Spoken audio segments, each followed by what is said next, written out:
영화 살인의 추억으로도 알려진 화성 연쇄 살인 사건이 30여 년이 지나 유력한 용의자가 이번에 특정이 됐죠. 몇 차례 사건 가운데 일부 증거품에서 용의자의 DNA가 나왔다는 발표가 있었지만 공소시효는 지났고 수사는 난항입니다.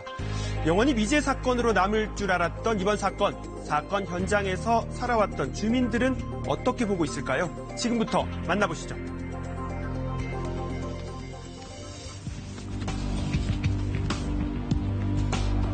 (30여 년) 전 그날을 잊지 못하는 사람들은 복잡한 심경입니다. 5차 사건 현장, 최재만 할아버지의 논이었습니다.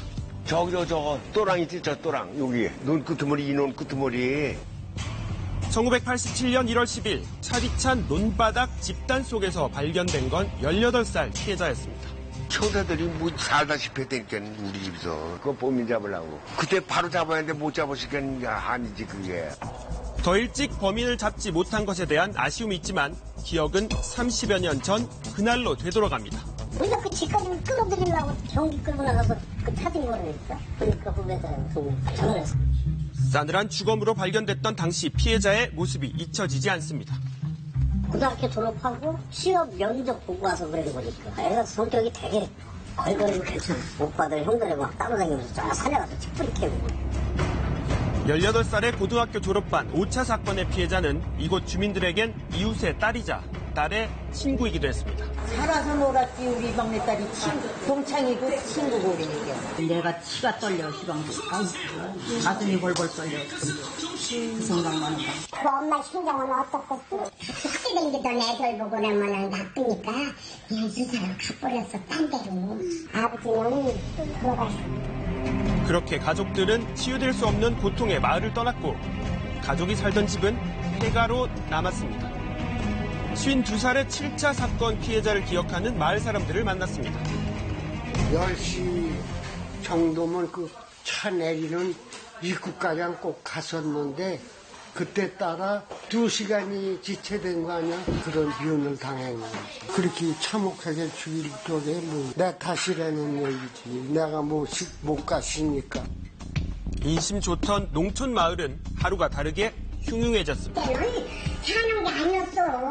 매일 혼자 들어오고 밤에 댕기지 말라고 그냥 맨날 그래서 그때는 무서워갖고들 저녁에 나가지도 못했어.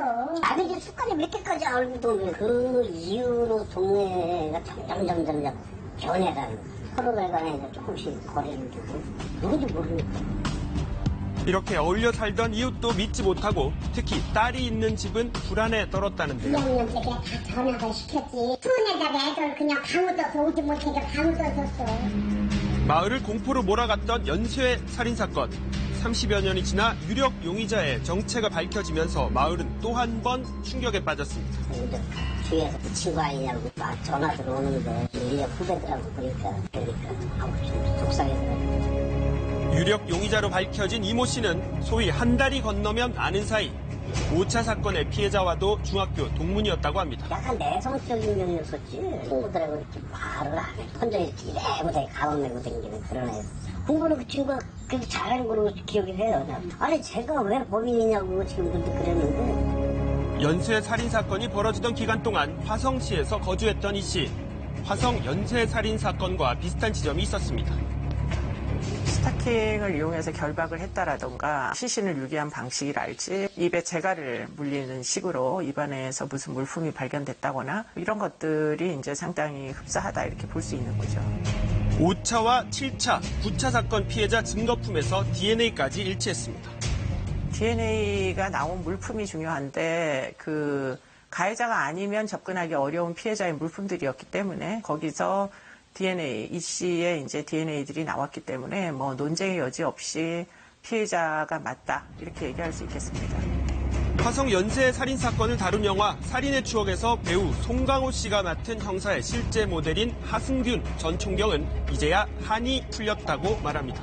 얼마나 좋았는지 30년은 내 숙제기도 되고 내 인생 숙제였어. 현장 가서 모든 유리품이라든가 이런 거 수거할 적에 제발 범인아 너 실수 좀 해서 뭔가 네 흔적을 남겨라.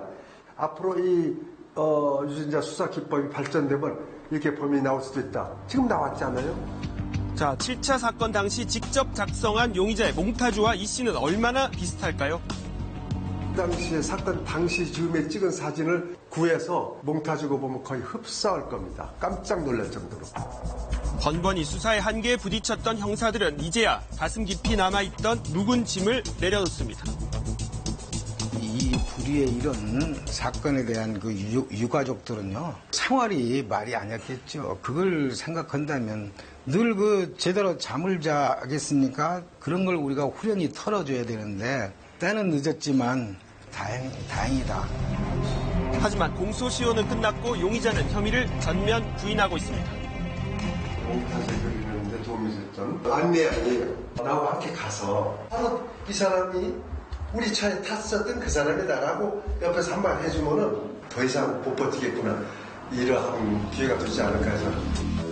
범인 입증, 사건의 실체를 증명하기 위해선 시간이 필요해 보입니다. 하지만 이번을 계기로 영원한 장기 미제 사건은 없다는 계기가 될 수 있을 것으로 많은 사람들은 기대하고 있습니다.